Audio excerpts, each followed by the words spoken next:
Ready to go live? Ready to go live? Yes, I am. I just pressed the button. I'm trying something new. And excuse me while I do this. I have my phone here. I wish I could show you the setup. I'm almost tempted to turn my camera so you can see my phone, but you can't. Here's how I'm going to press the button here. Start live video. Here's what I'm doing. I broadcast through StreamYard. Hi, new people on the phone.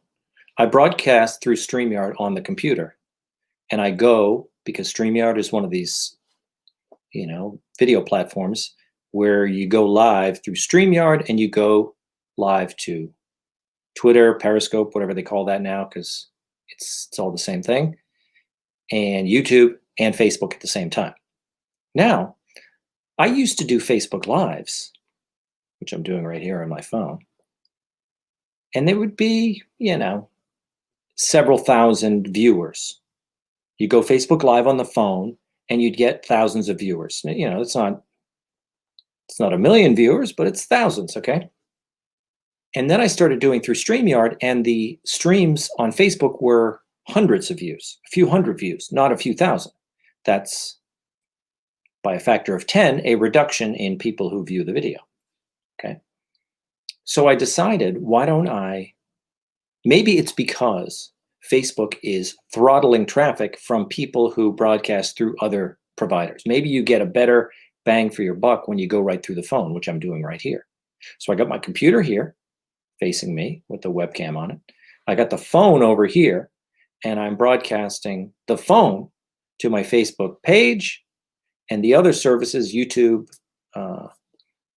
actually a Facebook page, one of my Facebook groups, I'm broadcasting from here. But I wanted to go to my Facebook page live here because something tells me that when you broadcast directly from your phone, you get a better bang from the app than you do going through StreamYard. It's just a test. I don't know if that's true or if I'm being paranoid, or maybe 1/10 of the people who used to tune into my live streams are now interested in my live streams. Okay, we'll see. The other thing I also wonder about is, because I've been having guests on, I've been doing shows on, I have a podcast page, and I go on the Tom Shalhoub podcast on Facebook. It's a special page for the podcast, and I interview people on that page. I've been interviewing interesting guests on COVID. I call them Team Reality, people who are very realistic on COVID, very interesting people that I follow to get my news from. They are interesting people on COVID, interesting people. But they do not hew to the normal line of the public health officials who, as you know, are a bunch of idiots. That I call them Team Reality. There's been a lot of people, they do a lot of great work. At this point, we all know the public health establishment has completely failed. They failed all last year. They're a bunch of idiots. Fauci's an idiot. They're all stupid. So I have actually smart people on talking about actually real things, the real things that are going on. And it's the kind of thing that Facebook doesn't like. Facebook doesn't like these people. They tend to censor these doctors. They take their videos down. I interview the kind of people whose videos are constantly being taken down off of YouTube, Facebook, things like that. Why? Because, as you know, social media, Facebook, Google, people like that, they love the pandemic. They love it. They love it to death because they love people hiding in their homes, hiding in their basements. They love people spending all their time online. That's not crazy talk. That's not some, conspiracy theory. That's just, we all know that that's true, right, guys? Yeah, we do. Okay, so I have these kind of guests on. We talk about things. We go over facts. We basically read facts and figures. We don't get any, don't do anything crazy. But those videos are particularly low in the viewership. I think because Facebook has an algorithm that tends to reduce viewership when certain people are talking. I had a guy, Jordan Schachtel, on the other day. He's a guy who that one would expect the video would be very interesting to a lot of people. It got surprisingly and shockingly low numbers of viewers. And I know it's not because people are not interested in this stuff. I think it's because Facebook basically, it just cuts down the viewership of everything that Jordan Schachtel is involved in. Had another guy, Mark Changizi, on show, really interesting guy on COVID. And I think they also throttle anything he's involved in, they cut it down. I don't think it's that paranoid. I had a glass of wine around here. Here we go. Okay, this is what I wanted to talk about. I want to tell you a story because I thought it was interesting. Like I just mentioned to you, the people in big tech and other people are doing very well this year. Most people are doing very badly. Most people are suffering greatly, but certain people are doing just great, including the guys who run Google, guys who run Facebook, and other high-tech people. Obviously, big tech loves what's going on this year, and so they're cleaning up. I wanted to tell you a story because I think it's interesting, and it's part of it's insightful. This story hopefully will help you gain insight into kind of what's going on today. This was more than 10 years ago, probably about, let's see, 2020. We're probably about 17 or 18 years ago. I was at a convention performing stand-up. They hire people to do these corporate gigs. This was a banking convention, and I was hired to do stand-up at this banking convention and kind of host. I was MC and stand-up for this show. Excuse me, because I keep looking in two different directions. I have a phone going here and a computer going here, so don't let that focus foul you up. So the banking convention, I did my thing, trying to make the bankers laugh, etc. So I did regular stand-up, and then I did a little bit of roasting of the bankers, and there were all different banks there and things like that. Then one banker got up and he was giving a speech. I'm sitting down having, there's like a dinner there. So I'm sitting down having dinner so I could go back up and MC. And I was watching the people do their presentations. Some of them were boring. Some of them were interesting. One of them was a bank compliance officer or a, head of compliance at his bank. And he gave this presentation about the regulations. Now, going back to, whenever this was in the early 2000s, there were banking regulations. I can't remember the names of them. Mitch Rochelle would know. I can see he's watching on Twitter. Those banking regulations, the ones in the early 2000s that they were negotiating over, and it was actually, maybe it wasn't in the early 2000s, but after the 2007 crash or 2008, so it was around there. They came in with all these regulations. It was named after two Congress people. Someone's going to say it to me. If you see it in the comments, tell me what the banking regulations were called. It doesn't really matter. But he was talking about these regulations, which a lot of people were saying, this is going to kill our industry. It's going to kill the banks. It's going to cost us. So it was that argument in the political world about these bank regulations. And this guy, this compliance officer went up there and he gave this whole presentation to the banks about how the regulations were good for this bank. Now, everybody knows the regulations were not good for the banks. They created a tremendous regulatory burden on all of the banks. But his presentation was showing why it was really good for his company and all of the other banks that were there, the big banks, because this was a convention of big banks, not little banks. He was showing why big banks could use the regulations, which hurt the entire industry, because they are the biggest players. They have the biggest compliance operations. They can rise above all the banking regulations and actually use it to their advantage, because all these guys care about is being the best in their class, being the best bank out of all the big banks, right?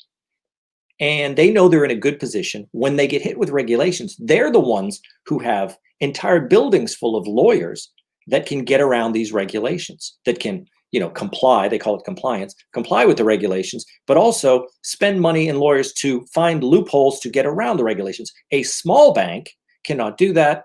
It just gets whacked with the regulations and it hurts their business. That's what's been going on this past year with all big companies, especially big tech companies. The big companies do not suffer because they know, they say, look, COVID's killing the whole industry, but we are loaded. We got tons of money in the bank.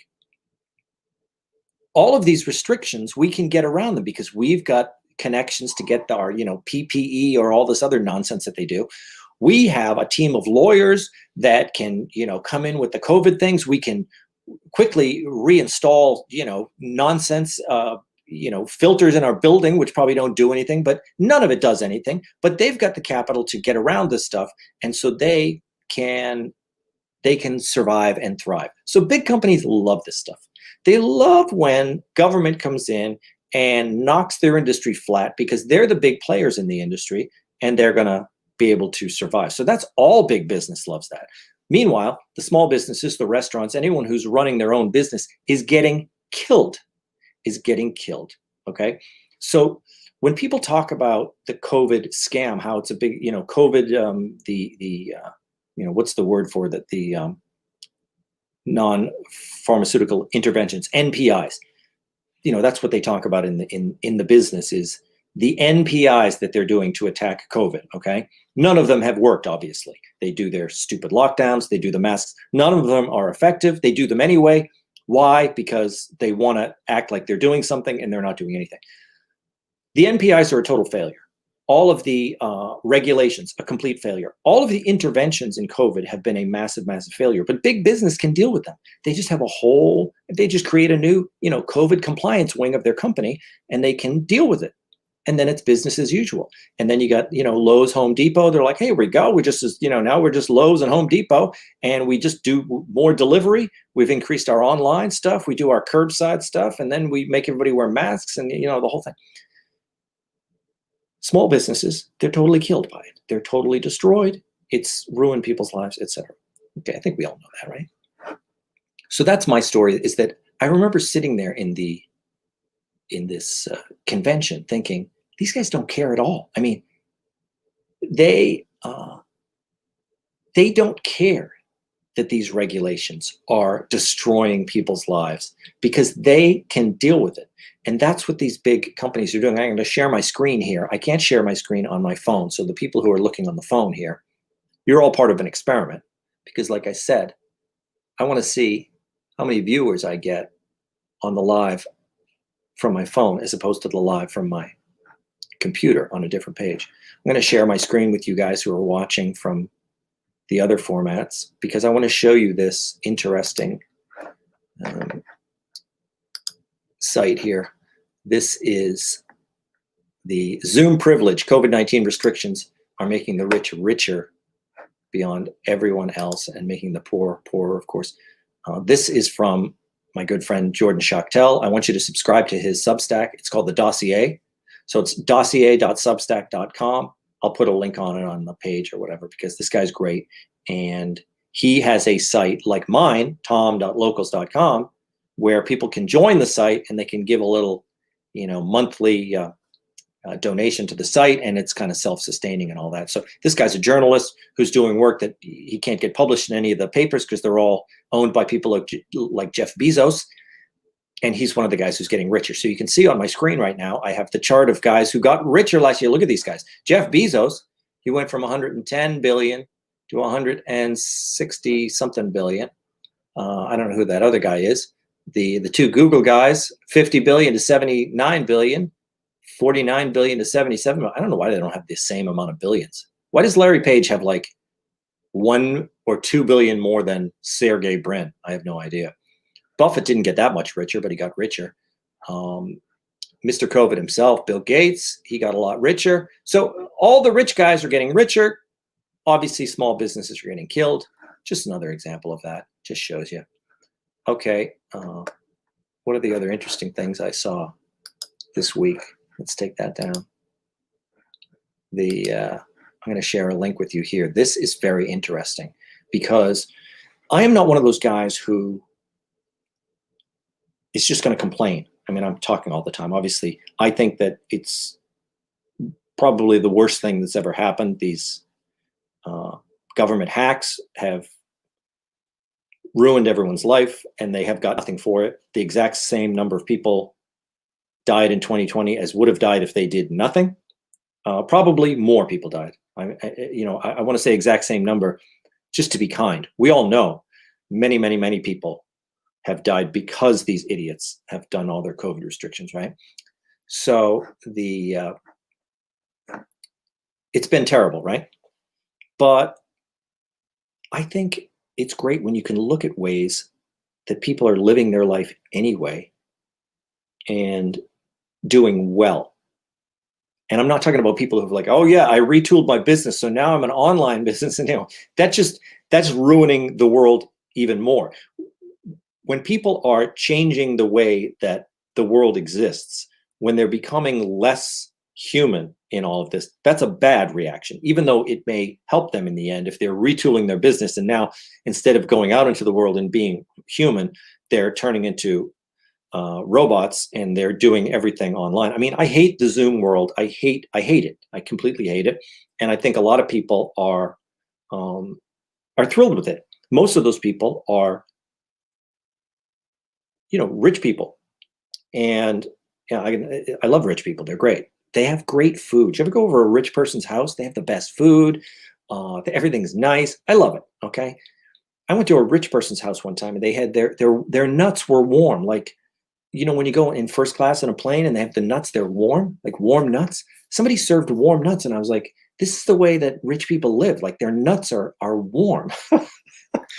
So this is not like, oh, rich people are bad, but just look, I'm going to share you another screen with you. Share screen, Tom Shillue. And again, the phone people aren't going to see this, but I'll describe it to you. This is what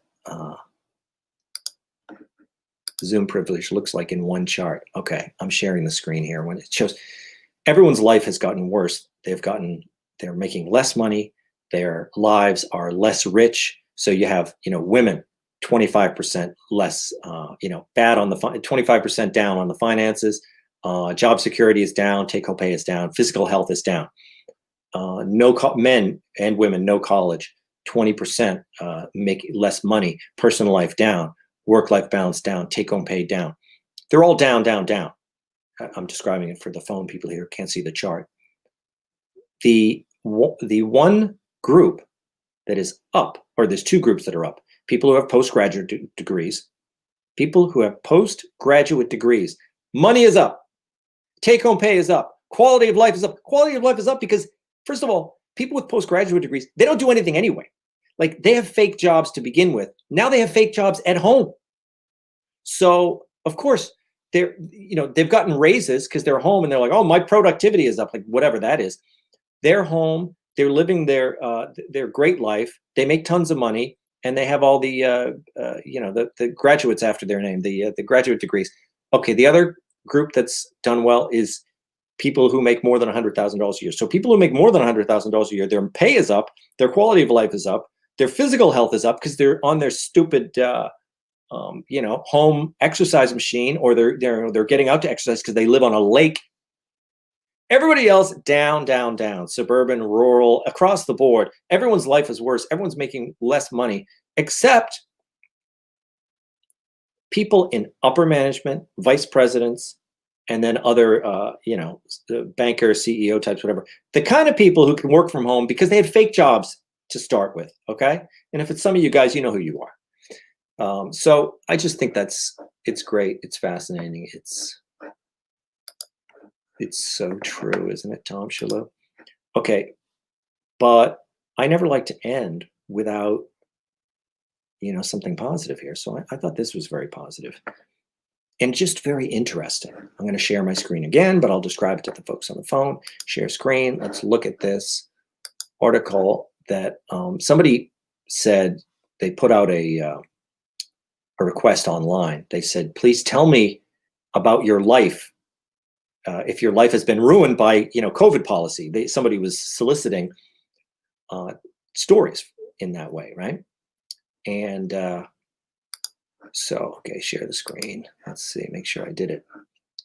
Yeah, here it is. Here's the article. I don't know if you can see it, but I have the article up there. And So this is, somebody said, I thought I would share my report with you, a day in the life in the Jewish Hasidic community in Brooklyn. A lot of people know this because the Jewish Hasidic community in Brooklyn is making tons of headlines because they keep having huge weddings and ignoring the COVID restrictions. Because, you know, they're Hasidic Jews in Brooklyn. They don't care. They're going to do their own thing. They're like, we have our own life. We're going to do our own thing. We're not, you know, we're not following your stupid rules. So they didn't follow the rules when they, you know, before that. They do their own thing. They've got their own community, and it's a section of Brooklyn. It's all Hasidic Jews in that community, and they're not doing any of the COVID protocols, and it's making the Manhattan people and the other, you know, the people who are paranoid crazy and everything and COVID crazy, it's making them angry. They keep writing articles on the blogs. What are we going to do about the Hasidic Jews in Brooklyn? They're getting all mad. And the mayor of New York obviously got in a feud with them, and he had increased surveillance on the Hasidic Jews in Brooklyn. And people were saying, yeah. This is somebody who lives either in the community or on the verge of the community. I want to share a report on a day in the life of the Jewish Hasidic community in Brooklyn, New York, where everything's completely open and no one is wearing masks. I love it. I love just hearing this kind of thing. It's been interesting that the community can pull this off with the power of the collective. They're able to operate busy weddings and mass celebrations and holidays because they each have each other's back. Yeah, I mean, they stick together. That's obviously very true. Whenever the media or government gets on their case, they form a network of sorts, sharing information on how to get around inspectors. And when journalists are around, they're able to, you know, hide the journalists from view. And although there have been 2 or so episodes of intense obsession with them in the media, we've all seen that in New York. I don't know if you saw it in the national news. Months go by when people mostly forget about them and their completely ignoring of all the COVID rules. By any measure, their death rate is no worse than the general death rate, of course, because there's nothing these people can do. None of their interventions ever work, ever did, ever will. And then, you know, they said, if this continues in the Hasidic community, there'll be mass death. No, there wasn't mass death. They went about their lives. They lived their own life, and they stuck together as a group, okay? Some people find that an unattractive quality because they say, we're all in this together. We're all in this together. No, we're not all in this together. I like people who stick together and battle the bureaucrats successfully. So we could learn something from the Hasidic Jewish community in Brooklyn, finding ways, and this is what people are going to have to do going forward, because these sick government hack bureaucrats are going to continue with their health restrictions in the future. You know, when this whole stupid COVID thing is over, they're going to come back in and they are going to continue to try to restrict people's ability to live their lives freely. And they're going to try to have a public health state, a fusion of government and public health requirements. They're going to want people to have tracking on their phone. They want all the things that they have done this year, they're going to want to do in the future. Every time there's any kind of outbreak of anything, obviously, judging from what happened this year, when you have something that has a 99.9% survival rate, and they've ruined the world. They've ruined the world, and they've left carnage in their wake, and they've hurt people. They've hurt people much worse than they have helped people. They have done much more damage than they have helped anyone, okay? They're going to want to keep doing this. So people are going to have to find ways to emulate that Hasidic community in Brooklyn, stick together, and essentially be resistance fighters to thwart public health officials. We have people in Westchester that have parties. Their kids get together and have parties because kids should be getting together to have parties because their schools are ruining their lives, closing them down, and they're basically locked in their basement staring at a screen all day. Their lives are ruined by the state. They're getting ruined by the state. So in order to have some semblance of a life, parents in Westchester are getting together with their kids, maybe some parents I know. They're having parties, people are getting together there, and the public health officials are ratting them out, and they are coming to them and trying to engage them. They're finding them. They're issuing summonses for people who had backyard parties, and they are finding them and calling them into court and trying to force them to participate in this contact tracing scheme. People need to make a network like the Hasidic Jews in Brooklyn to basically thwart the law. Yes, breaking the law, just like Judas Priest sang, breaking the law. Because they're not real laws. These are fake laws. They should not be followed because they're not legitimate. They are not legitimate laws. Telling people they can't have people in their homes, it's not legit.